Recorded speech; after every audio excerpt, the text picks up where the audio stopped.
तीन दामाद की सास पार्ट 2। अब तक आपने सुना कि कावेरी जी अपनी तीनों बेटियों ईशा, मोहिनी और सुहाना की शादी तीन घर जमाई लड़कों के साथ करवा देती है।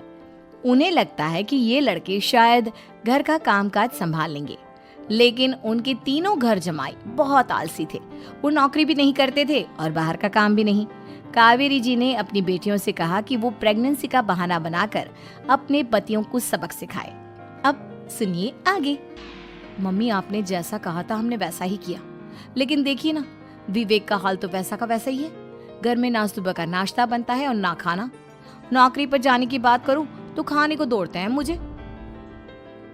हाँ मम्मी, मैंने भी सुमित को कितनी बार कहा कि अगर नौकरी नहीं करनी तो कोई छोटी सी दुकान ही खोल लो, घर का खर्चा कैसे चलेगा।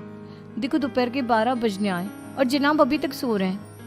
हाँ मम्मी, ईशा और सुहाना ठीक कहती हैं। अविनाश का भी यही हाल है। जब मैंने अपनी प्रेगनेंसी के बारे में कहा तो मुझसे कहने लगा, अरे दूसरी लड़कियां तो 9-9 महीने तक नौकरी करती है, बस डिलीवरी के टाइम छुट्टी लेती है। मोहिनी, तुम भी नौकरी करो। अब मुझे कहाँ नौकरी मिलेगी। मम्मी बताओ अब मैं क्या करूं। हे भगवान, क्या सोचकर घर जमाई दामाद लाई थी मैं कि मेरी बेटियां मेरे पास रहेंगी और खुश रहेंगी, लेकिन इन आलसी दामादों ने तो हमारी जिंदगी को भी प्रॉब्लम में डाल दिया है। मैं तो कहती हूँ मम्मी, हम लोग वापस अपनी जॉब पर जाना शुरू कर देते हैं। बता देते हैं इन लोगों को कि हमने प्रेगनेंसी का बहाना किया है। नहीं नहीं बेटा, ऐसी गलती भी मत करना। अगर तुमने ऐसा किया तो इन तीनों की आदत और खराब हो जाएगी। अरे आज नहीं तो कल कभी तो तुम प्रेग्नेंट होगी, तब वापस यही प्रॉब्लम आएगी। तब क्या करोगी तुम तीनों। हाँ मम्मी, आपकी बात तो बिल्कुल सही है। इन लोगों को तो सुधारना ही पड़ेगा। लेकिन कैसे? अपने बच्चों के आने की खबर सुनकर भी इन लोगों पर कोई असर नहीं हो रहा। पैसे कमाने के लिए घर से बाहर निकलना ही नहीं चाहते ये तीनों। अब मेरे दिमाग में एक प्लान आया है। तुम तीनों चिंता मत करो, उन तीनों को बुलाओ, फिर मैं बात करती हूँ। थोड़ी देर बाद कावेरी जी अपने तीनों दामादों को सामने बुलाकर अपनी बात कहना शुरू करती हैं। अविनाश, सुमित और विवेक, देखो बेटा, मैं ना तुम तीनों से बड़ा प्यार करती हूँ, इसीलिए तो तुम्हें घर जमाई बना कर रखा है मैंने। अरे मम्मी जी, सीधे सीधे कहिए ना, क्या बात है। प्यार तो हम भी आपको बहुत करते हैं। अरे मम्मी जी, आपकी इज्जत भी बहुत करते हैं। अरे भाई, आपके जैसी सास और कमाने वाली बीवी सबको मिलती है क्या? हाँ मम्मी, विवेक और सुमित ठीक कह रहे हैं। आपकी बेटी से शादी करके मेरी तो जिंदगी ही अच्छी हो गई है। जानती हूँ मैं, और ये भी जानती हूँ कि तुम तीनों अपने अपनी बीवियों से बहुत प्यार करते हो। बेटा, बात ऐसी है कि हमारे कुल गुरु ने कहा है कि प्रेग्नेंट होने के बाद मेरी तीनों बेटियां शुरू के 4 महीने हमारे गांव में जाकर रहेगी, जहां मेरे चाचा जी रहते हैं। अरे लेकिन क्यों मम्मी, गांव में जाकर रहने की क्या जरूरत है इन तीनों को। वो क्या है ना बेटा, हमारे परिवार को एक श्राप है। अगर मेरी बेटियों ने यहाँ पर बच्चा पैदा करने की कोशिश की तो उनके बच्चों को कुछ भी हो सकता है। इसलिए अब से लेकर 4 महीने पूरे होने तक इन्हें गांव वाले घर में रहना पड़ेगा। हाँ तो इसमें प्रॉब्लम क्या है मम्मी जी? हम भी वहाँ जाकर रहेंगे, पिकनिक मनाएंगे। अरे भाई, बीवी जहाँ हम भी वहाँ। हाँ यार, आइडिया तो बहुत अच्छा है। शहर की जिंदगी में रह रहकर परेशान हो चुके हैं, अब कुछ दिन गांव में बिताएंगे। तुम लोग समझने की कोशिश क्यों नहीं करते। तुम में से कोई भी वहां नहीं जा सकता, और मैं यहाँ रहूंगी ना तुम तीनों के साथ। 4 महीने की तो बात है, उसके बाद ये तीनों ही लौट कर आ जाएंगी। ठीक है मम्मी जी, अब हमारे बच्चों का सवाल है तो ये तो करना ही पड़ेगा। कावेरी अपनी तीनों बेटियों को कुछ दिन के लिए घर से बाहर कहीं दूसरे शहर में रहने के लिए भेज देती है। कुछ दिनों के बाद, अरे मम्मी जी, बहुत दिन से पिज्जा नहीं खाया, मंगवाइए ना। क्या बताऊं बेटा, पहले तो बेटियां खर्चा दे देती थी क्योंकि उनकी नौकरी थी, लेकिन अब तो मेरे पास पैसे ही नहीं बचे। थोड़े बहुत पैसे हैं जो बच्चों की डिलीवरी में काम आएंगे। लेकिन मम्मी जी, आपकी बेटियों को वापस आने में तो अभी बहुत वक्त बाकी है। वही सोच सोच कर परेशान हो रही हूँ। सोच रही हूँ कल से दूध भी बंद करवा देती हूँ। अब दूध वाले को देने के लिए पैसे भी तो नहीं है ना। अरे नहीं नहीं मम्मी जी, अगर दूध भी बंद करवा दोगी तो मुझे चाय कहाँ से मिलेगी? और चाय के बिना मैं तो मर ही जाऊंगा। क्या करूं बेटा, इसके अलावा हमारे पास कोई ऑप्शन नहीं है, मेरे पास पैसे ही नहीं बचे।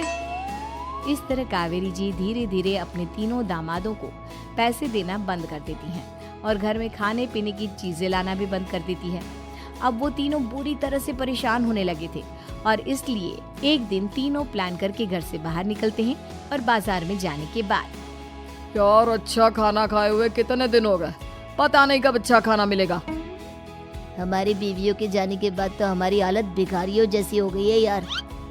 कुछ भी हो, मुझे तो आज पिज्जा खाना ही खाना है। जेब में 1 रुपया नहीं है और पिज्जा खाएगा, कहाँ से आएंगे पैसे? अरे देख वहाँ सामने बोर्ड पर क्या लिखा हुआ है, कंप्यूटर पर काम करने के लिए एक आदमी की आवश्यकता है।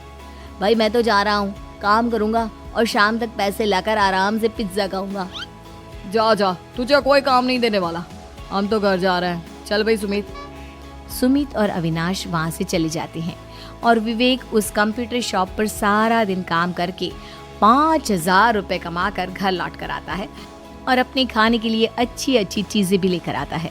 ये देखकर विवेक और सुमित के दिल में भी कुछ पैसे कमाने की इच्छा जागती है। अरे सुबह सुबह कहाँ चल दिए तुम? मम्मी जी एक बहुत अच्छी जगह मिली है, कंप्यूटर पर काम करने के 5,000 मिले थे कल मुझे। अगर रोज काम करूंगा तो पूरे 40,000 की तनख्वाह। अरे वाह, ये तो बहुत अच्छी बात है दामाद जी, आपको जाना ही चाहिए। सुमित और अविनाश विवेक को इस तरह तरक्की करते देखकर परेशान हो जाते हैं और वो दोनों भी काम की तलाश में निकल पड़ते हैं। धीरे धीरे उन दोनों को भी काम मिल जाता है। अब कावेरी के तीनों दामाद छोटी मोटी नौकरी करके अच्छा पैसा कमाने लगे थे।